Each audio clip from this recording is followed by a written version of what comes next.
Welcome to Coffee Break with Rachel Vigil, taking a daily look at the biggest stories in Denver sports and interacting live with you, the Coffee Break fam.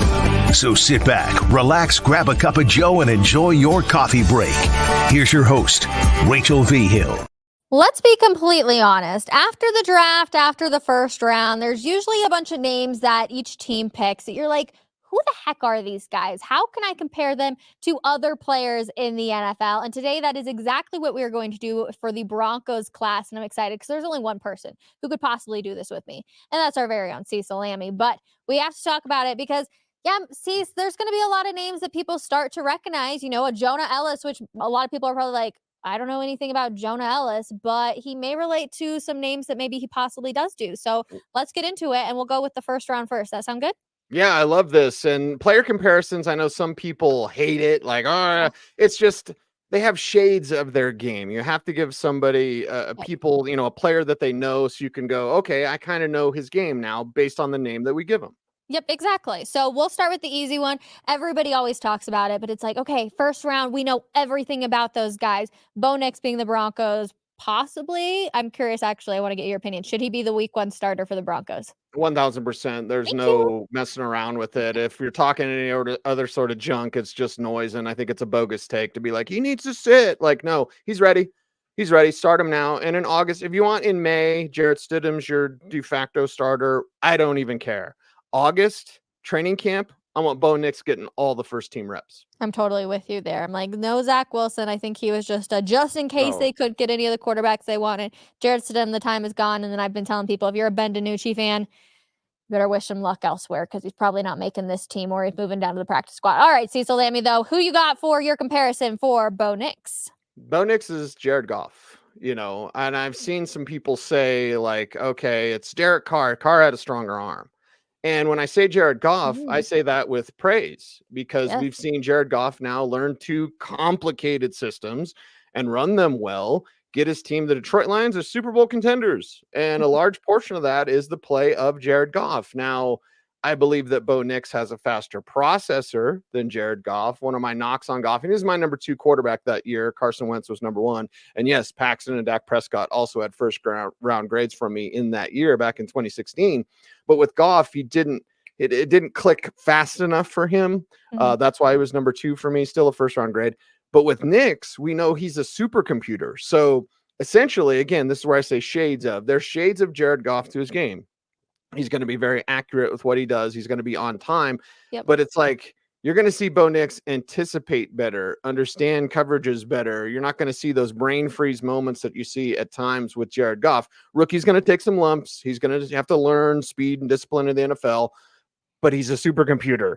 Everyone remember that. You've got that at the quarterback position. Agreed. And I think one of the big things that everybody is kind of talking about when it comes to a negative downside of Bo Nix is the fact that his offensive line when he was at Oregon was really good. So he didn't have a ton of pressures. But I'm like, yes, the NFL is going to be a lot faster and it will be interesting to see how it is. But Sean Payton's offense is get the ball out quick and get ready to go. Like we're not waiting around a whole lot. It is going to be super fast and Bo Nix is going to fit right in there. Yeah, he's going to fit right in. It's going to look good for the Denver Broncos because if you're lukewarm or maybe even don't like the Bo Nix pick, they got the 6th guy. Again, these are lame takes in my opinion. I would just say this. Do you have faith in Sean Payton or not? Because this type of quarterback with that guy could be very, very special. And if Bo Nix, the 6th guy, became the best quarterback from this class, it wouldn't surprise me at all. I just go back to your saying, it's all about the fit. It's all about the fit when it comes to a quarterback and who their head coach is and how that relationship is. Very much so. That's the name of the game. That's why when Nick Saban, you've played the clip, like Nick Saban, what's he say at the end? It's a real good fit. Yep. Who's going to doubt Nick Saban? No one ever. You may not fully trust maybe Sean Payton, but I feel like everybody trusts Nick Saban. And there you go with that being said. So yes, I do actually like this comparison though by you with Jared Goff. He's had a ton of success throughout the league. And to be honest, Cecil, I know we always talk about quarterbacks for a long time, but it's like, if you can be in the league that many years and still be playing, that is a huge accomplishment because a lot of quarterbacks, a lot of players in the NFL, they don't get as many years as Jared Goff has. Right, and they'll wash out, Hmm. and the Jared Goff, Sean McVay didn't like him, and they moved on. Yeah, and he got him to the Super Bowl, Yeah. and then he almost got outside of some Josh Reynolds drops. Sorry, Broncos fans, you got a guy that drops a lot of passes, and Josh Reynolds, outside of 3 key Josh Reynolds drops in the Yeah. NFC Championship game, I the know. Lions could have been in the Super Bowl. And Think they were about like that. America's team this year. Like Mhm. everyone was rooting for the Lions. Yeah, everyone loves Dan Campbell, and Jared Goff is a big part of that. So he's, well-rounded game, a leader in the huddle. Like that's what you're going to get with Bo Nix, and you're Yeah. getting a business-like approach. Like I told Bo at the press conference, like at the Senior Bowl, that dude was all business, and I Yeah. like that.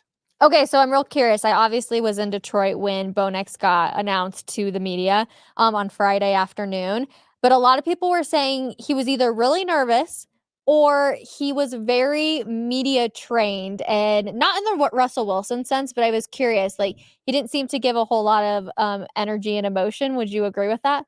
That's him.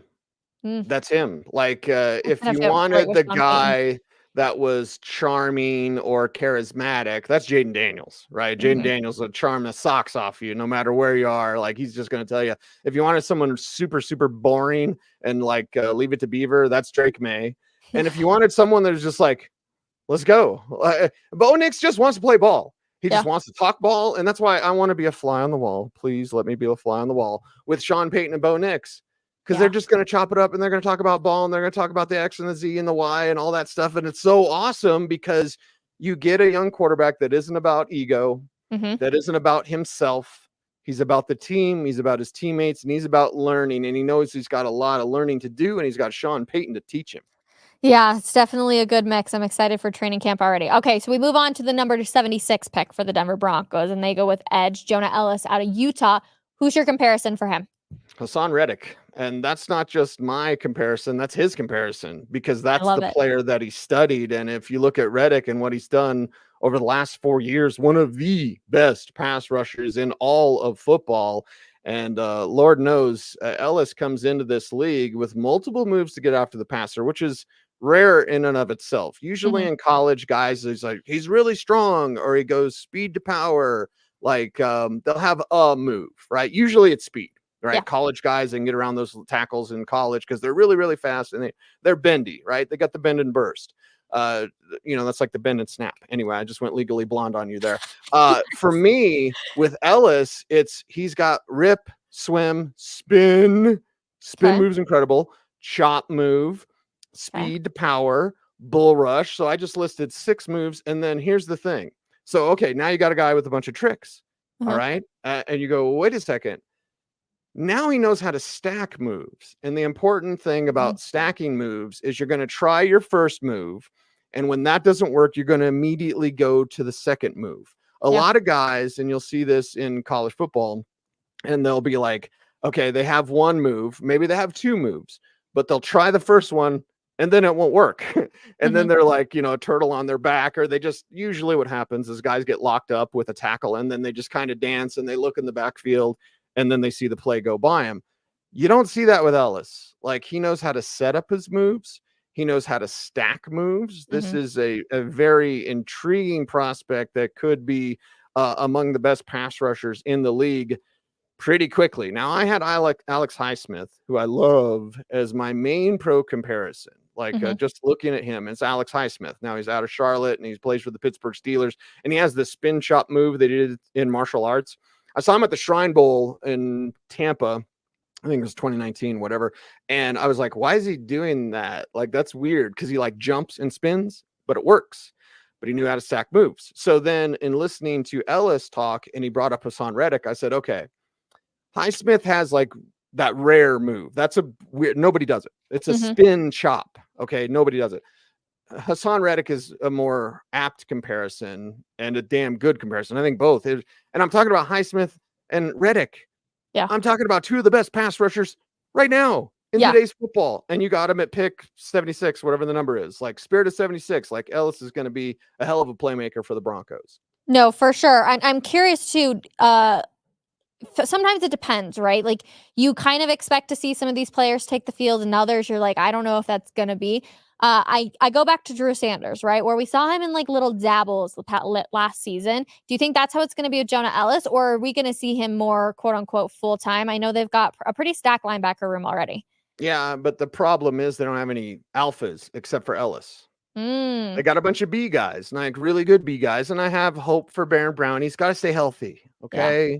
He's got to stay healthy. I was expecting Baron Browning to take yet another step to become that alpha, that number one pass rusher. This team doesn't have it. You know, Cooper's okay. He's a nice B guy, and Nick Benito's like a nice C guy, and Drew Sanders, I don't know how he's going to get on the field because he's like the fifth pass rusher now. But I look at what Ellis can do. That's your A. That's your alpha. That's your number one rusher. So we should see him out there week 1. They'll probably rotate him. You know, it's he's still a rookie. May, right? It's May, and he's got better competition. I can say that week 1, Bo Nix should be the starter because, I mean, come on, Zach Wilson is a lottery ticket. I want to be nice. I don't want to be mean. I don't want to email from corporate, but it's like, no, when you talk about Ellis, you've got competition. He's the best, and he should emerge from that competition, but we have to see.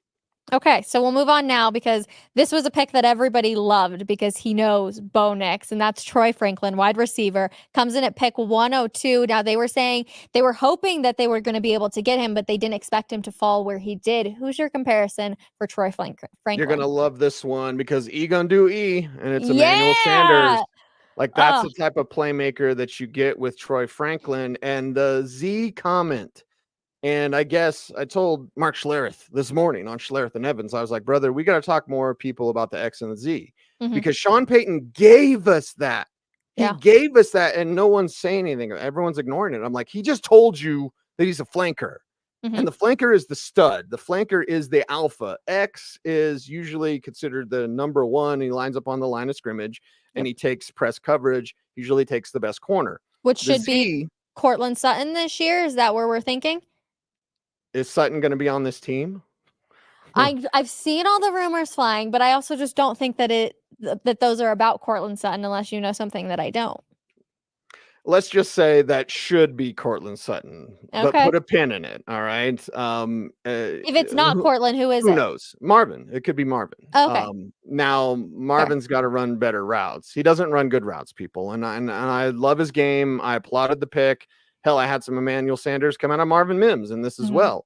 So if Mims can take that next step, and he needs to, and I asked Joe Lombardi, how does he get better at running routes? Joe didn't really answer me because there's not really an answer other than he's got to do it. Marvin Mims needs to be a better route runner. If he was, I would trust him more at X. But when you have the Z, who's usually right side of the formation, same side of the tight end, can be used in motion. Now you're talking, hey, Troy Franklin, that guy's super fast, right? Super quick, super fast. Now he gets a clean release. Yeah. So again, Sean Payton gave us this information. Everyone's like, whoa, no, listen, everyone. Sean Payton just told you the dude's a Z. We see him as a Z. That means he's a flanker. That means they're going to move him. That means he can be in motion, and he can use that speed and quickness to get that clean release. And then it's before and after the catch when he can shine. And he already knows his quarterback, Bo Nix, like the back of his hand. I'm so excited to see this duo take the field for a training camp. I can't wait to just see it because they already know each other. And there's so much about that chemistry that plays into the game. Well, I mean, it's in everything, right? We could go meta here if you wanted, Rachel, but in what we do, right? Yeah. Because I was going to say, like, relationships, business, personal, otherwise, it's about chemistry, you know. When we're on the air and we have good chemistry, it's like you can tell, and it's makes things easier. Not that things are easy, but it makes things easier. So I'd say chemistry is something that cannot be manufactured. It just has to be au natural, and you have that with Franklin and Nix. Oh, so excited about it. Okay, so the round 5, pick 145, Chris Abrams drained the cornerback out of Missouri. Cecil, you feel like there wasn't anybody that really compared to him all that well? He's Trey Brown, but nobody's going to know Trey Brown. So it's like, okay. And he's smaller. He can get outmanned by more physical players. He is a former wide receiver, so he plays the ball like a wide receiver, which I appreciate. But at the end of the day, I was like, okay, I hope he can play special teams because he's going to be buried on corner. people are putting him in as a starter. I'm like, he's not a starter. Maybe I'm totally wrong, and he's the greatest ever. But like, yeah, I mean, you got a special teams guy and a reserve corner that's got some ball skills and is very feisty. I appreciate that. But at the end of the day, he's pretty small. Okay. So there you go. Good to know. Okay, we'll move on to round 5, pick 147. We got a running back out of Notre Dame, Audric Estime. Estime. Thank you very much. Who you got him comparing to? He's Javante. No, I want to put a pin in this because he's Javante today. Okay. Javante, when he came out of North Carolina, he was my number 1 running back. Yes, over Najee Harris. And Javante I had a first-round grade on. Estime, oh, you get him on day 3. Okay, that doesn't mean Javante then. I'm talking about Javante now. Javante after this knee, based on the information that we have, which is our eyes and the film and his yards per carry and just kind of the look. He didn't look like Javante of old. So when I say Javante Williams, you should be excited. You should. Estime has a ton of power to his game. He's got great vision. I like his feet. For a big back to have good feet, it's very rare. Most big backs are just like, I'm going to run you over. But Javante has great feet. Estime has great feet. They both play with a bunch of power, but neither one of them are bursty or have much speed. So arguably, the back we all need to watch out for is Blake Watson, their undrafted kid from Memphis, but that's maybe a different show. But Estime is going to bring power. And when the pick happened, I was like, oh my God, you just got another Javante. That's a good thing, Broncos country. Okay, sounds good. Good to know. Yes, I knew Javante was very highly rated for you when he came out of college. Of course, you can't ignore the injury because it was such a massive one. Obviously been trying to come back, and so I feel like hype has kind of dropped around Javante, but it will be interesting to see for sure. And there are a ton of undrafted guys who will get an opportunity to work out with the Broncos too. So yes, that could be a whole nother show. And I know you and Mace have probably talked about it on Orange and Blue today again. Okay, we will move on to our last one, which we got round 7, pick 235. Devon Veely or Veal? Vele. Okay, or either one of the way that I don't pronounce it. But yes, wide receiver out of Utah.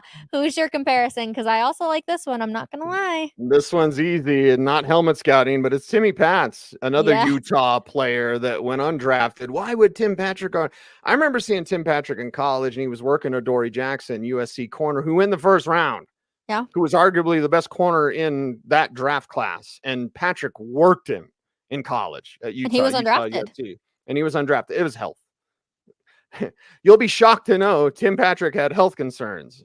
So, and I love Timmy Pats. I love him. Yep. I love him. With Vele, it's more the age, although the age thing is overblown in my opinion. Oh, he's a million years old. Like he had a 3-year mission in Samoa. Okay. Let's all give him the due respect for that. Heck yeah. For being selfless and thinking of others and being on that mission for 3 years. But Vele has it. You can learn from Timmy, man. I think it's a great combination because he's got the size, he's got the speed, he's got the my ball mentality, just like Tim Patrick. I hope Tim Patrick can come back out there. I know we're obviously talking about the rookie. I hope Tim Patrick can come back out there and be what we all thought he was going to be before the injuries. Like, that's my hope. I hope he's not the Javante where he comes back and he's just not as, dominant as he is, because Timmy P is big. He is strong. He is tall. He is so much fun to watch. And man, I hope he can come back out there. Well, and back to the conversation about Court. It's like, if Court's not here, Timmy P can be an X. Timmy P can be a Z. He can, you could have him as a big slot. Yeah, it's a big slot. He'd be all right. But like, he's an X. Yeah. And he's pretty damn good if he's healthy. But you've got Vele to there, learn from him and be probably on the practice squad this year and develop. Yep. Oh, it's so exciting, Cecil. What grade would you give George Payton, Sean Payton on this draft class? May I rant before I give the grade? Always. Who doesn't love a grade? Draft. You can grade a draft as soon as it happens. Mason and I argued about this on Monday's show, I think, because when someone says you can't grade a draft, now 3 years from now, you're going to have a better grade on the draft, obviously, because they're going to play. But my argument, and I win it every time. I'm good at winning arguments. Should have been a lawyer. Here's the thing. You can't grade a draft. Well, then take Joe Milton at number 12, right? What do you go, like 7th of the round, whatever, New England, right? Okay. Joe Milton at 12. You can't grade a draft, right? right? No, you can You grade a can grade a draft. draft. You can totally grade a draft based on who's on the board when they select, what positions of need they select, what kind of talent they select. We're obviously grading these. Everything. Do you Yep. think Bo Nix is a good picker or not? Yes or no? That's a grade. So you can totally grade a draft. And I give the Broncos a real solid B. I'm writing about it at denversports.com. I need some more time to write. Anyway, that and the undrafted free agents, including Blake Watson, everybody. That's all coming up at denversports.com. But you can definitely grade a draft, and Broncos get a real solid B. If Nix turns out, that's an A+. Yeah, no kidding. All about the quarterback. That's how you know you can grade a draft. Otherwise, they would have gone Brock Bowers, and that's not as big of a need as quarterback. Cecil Lammey, I will let you get back to writing. You do wonderful stuff over at denversports.com. Thank you. Oh, all right. There he goes. Cecil Lammey. Always a joy to have him on and always a joy to hang out with all of you guys. So thank you so much for taking a little bit of your time to spend with me on this Wednesday. Hopefully you see some comparisons out there and you can go and talk to whoever you want to talk to, family, friends, coworkers, and you can have that comparison as we roll into training camp here in just a few short months. Mini camps approaching very quickly. So plenty of good stuff over at denversports.com. Make sure you check it out and I will see you guys. Oh, if you're watching us on YouTube, make sure you subscribe before May 11th. You can come have lunch with myself, Cecil, Andrew Mason, James Marilat, Zach Bai, Philip Lindsay, Jake Shapiro, Will Peterson, the entire crew. Brothers Barbecue is going to be sponsoring lunch. Come hang out with us and come chill for a little bit. It's always a fun time. So love you guys so much, and I will see you on the next one. Bye, everybody.